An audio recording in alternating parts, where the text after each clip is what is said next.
Mummy बाबा बजारରୁ ଗାଜର କିଣିକି ଆଣିଥିଲେ हाँ କହିଲେ ଟିକେ କ୍ଷୀରି ବନେଇଦେବା ପାଇଁ। खीरी ହଁ गाजर रे ହଁ ना म शीत दिन टे गाजर हलवा करनु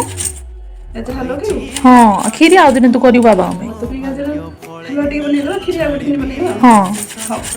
ମୁଁ ତୋ କୋଳେ ପାଇଛି